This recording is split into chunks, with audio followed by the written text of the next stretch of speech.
Welcome to our channel. నేను సిరి.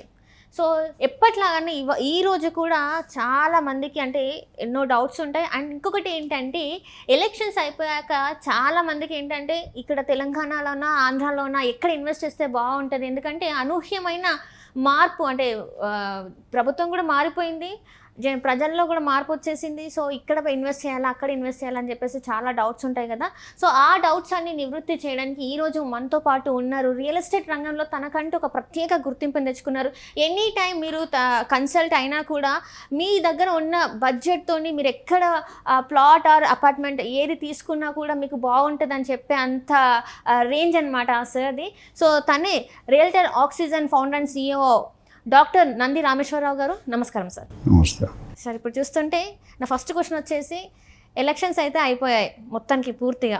So ఏపీలో చూసుకుంటే అనూహ్యమైన మార్పు, అంటే అసలు ఎవరు ఊహించినటువంటి మార్పు అయితే వచ్చేసింది. జనాలు ఆ మార్పును కోరుకున్నారు, వచ్చేసింది. ఇప్పుడు ఏపీలో ఎలాంటి అంటే మనం చూసాం, చంద్రబాబు నాయుడు గారు ఒక స్టేట్మెంట్ ఇచ్చారు, తెలంగాణలో భూముల కంటే ఆంధ్రాలో భూముల రేట్లు పడిపోయాయి, అసలు బాగాలేదు అని చెప్పేసి. మరి ఇప్పుడు అమరావతిలో అంటే అటు సైడ్ ఆంధ్ర సైడ్ ఎలాంటి పరిణామాలు చోటు చేసుకుంటున్నాయి, రియల్ ఎస్టేట్ రంగం ఎలా ఉండబోతుంది? ఇది చాలా టఫ్ క్వశ్చన్. నీకు అంతకుముందు కూడా చాలాసార్లు చెప్పాను, ఇలాంటి క్వశ్చన్లో మీరు political question real estate mix చేసి అడిగితే నాకు ఇప్పుడు నేను క్యాబినెట్లో లేను కదా.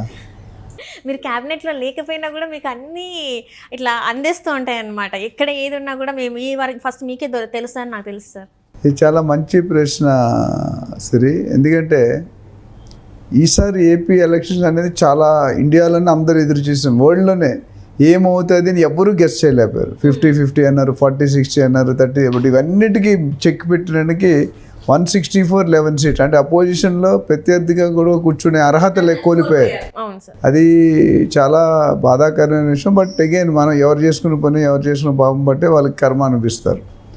సో ఆయన మంచి చేశారు, చేయలేదు అంటలేదు. బట్ ఒక వర్గానికి ఒక పర్టికులర్ సెగ్మెంట్కే చేశారు. సంక్షేమ పథకాల మీద డిపెండ్ అయిపోవడం వల్ల మేబీ జగన్ గారు లూజ్ అయ్యారు అనేది నా ఒక పర్సనల్ ఒపీనియన్. ఎగ్జిట్ పోల్ సర్వేలో కూడా వచ్చింది. ఒక 3-4 స్టాండర్డ్ రీజన్స్ ఏంటంటే, ఏపీ ల్యాండ్ టైటిలింగ్ యాక్ట్ మనం లాస్ట్ టైం మాట్లాడుకున్నాం, అదొకటి తీవ్రమైన. చంద్రబాబు నాయుడు గారు జైల్లో పెట్టడం అనేది, without any charge sheet legendary person world famous ఫిగర్ని పెట్టడం అనేది అంత ఆషామాషి కాదు. నాకు నిన్న విన్నది ఏంటంటే, ఎవరైతే జగన్ గారి హయాంలో IAS IPS ఆఫీసర్లు చలామణి అయ్యారో వాళ్ళందరూ కలవడానికి వెళ్తే కూడా వాళ్ళు పంపించలేదండి, గేట్ దగ్గర నుండి తిరిగి పంపించారు కానిస్టేబుల్స్. అంత సీనియర్ లెవెల్లో ఉన్న వాళ్ళు కూడా అంటే ఎంత తీవ్రంగా దీన్ని ఖండిస్తున్నారో పరిశీలిస్తున్నారో చూసుకోవచ్చు. So we can't help. అయితే నువ్వు అడిగిన ప్రశ్నకి రియల్ ఎస్టేట్ అనేది ఏపీలో అట్టడుగు పడింది. ఎందుకంటే గత 5 సంవత్సరాలుగా ఫస్ట్ టర్మ్లో చంద్రబాబు నాయుడు గారు చేసినప్పుడు ప్లానింగు, స్ట్రాటజీ, ల్యాండ్స్కేపింగు, డిజైనింగు, ఆర్కిటెక్చర్ ఇవన్నీ చేశారు. అది ఊపందుకునే టైం కానీ పడిపోయాడు, వాట్ ఎవర్ రీజన్.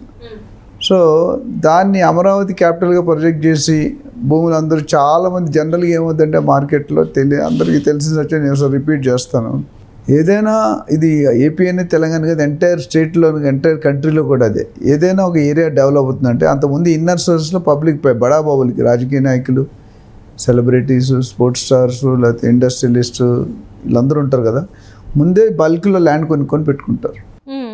పెట్టుకున్న తర్వాత జీవో డిక్లేర్ చేస్తారు. అది ఆనవాయితీగా ఎప్పటి నుండో గత 30-40-50 సంవత్సరాలుగా వస్తున్న ఫ్యాక్టరీ.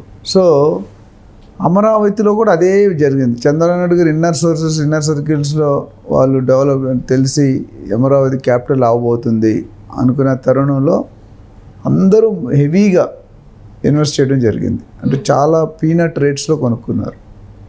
దాని తర్వాత ల్యాండ్ పూలింగ్, రైతులు ఎవరైతే భూమి ఇచ్చారో అమరావతికి వాళ్ళు. మీరు చూస్తుంటే కనుక జగన్ గారు వచ్చిన తర్వాత దాదాపు సంవత్సరాలు మొదటి నుండి చివరి దాకా కూడా ఈ లేడీస్ ఎస్పెషల్లీ అమరావతి రైతులు ఎవరైతే ఉన్నారో వాళ్ళందరూ కూడా సంవత్సరాల తరబడి సాక్రిఫైస్ చేసి స్ట్రైక్ చేస్తూనే ఉన్నారు. ధర్నా, ఎంతోమంది ప్రాణాలు కోల్పోయారు. అది చాలా విషాదకరమైన విషయం. ఎందుకంటే అది అంత కరెక్ట్ జరగలేదు. అది ఏదో ఒక సొల్యూషన్ చూపించుంటే బాగుండేది. సో అదొక మెయిన్. ఇవన్నీ చూసుకుంటే ఇప్పుడు చంద్రబాబు నాయుడు ఏ స్టేజ్లో ఉన్నారంటే, నేను ఇందాక కూడా మన పొలిటీషియన్తో మాట్లాడుతుంటే చెప్పాను, ఆల్రెడీ 12-13 లక్షల కోట్ల అప్పు ఉంది ఏపీకి.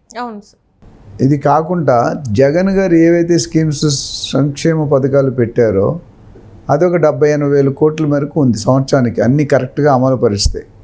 పబ్లిక్ అకౌంట్లో బటన్ నొక్కితే డబ్బులు పడే కార్యక్రమాలన్నీ కూడా 75-80 వేలు ఉంది కోట్లు.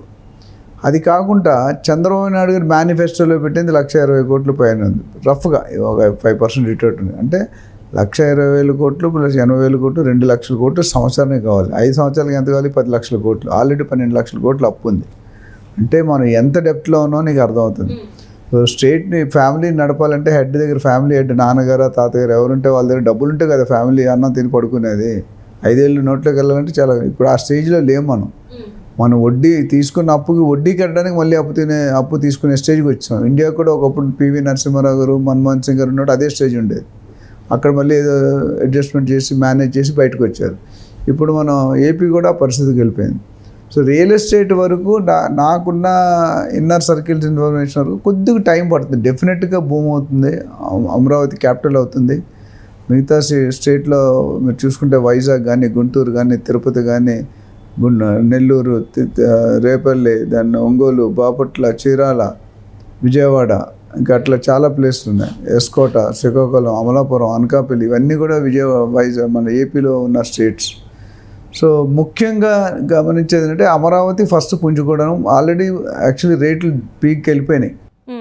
అంటే ఎలక్షన్ కోడ్ డిక్లేర్ చేసిన తర్వాత సర్వేలు బట్టి అంచనాలు ఎవరైతే ఇప్పుడు కేకే సర్వే, ఆర్ఓ సర్వే చాలా సర్వేలు చేశారు కాబట్టి వాళ్ళ ద్వారా తెలిసిన ఏంటంటే టీడీపీ విన్ అవుతుందని ఆల్మోస్ట్ రూలింగ్ గవర్నమెంట్కి తెలుసు, నాకు తెలిసి ప్లస్ అపోజిషన్ గవర్నమెంట్ కూడా తెలుసు, దెన్ అపోజిషన్ గవర్నమెంట్. సో అప్పటికే వాళ్ళందరూ సీట్లు సర్దుకొని బ్యాగులు సర్దుకొని రెడీగా ఉన్నారు. ఇవాళ కదా రేపైనా వెళ్ళిపోవాల్సిన బయటకు చెప్పలేదు. ఎందుకంటే as a leader of the state leader we cannot accept certain things in పబ్లిక్లో యాక్సెప్ట్ చేయలేం.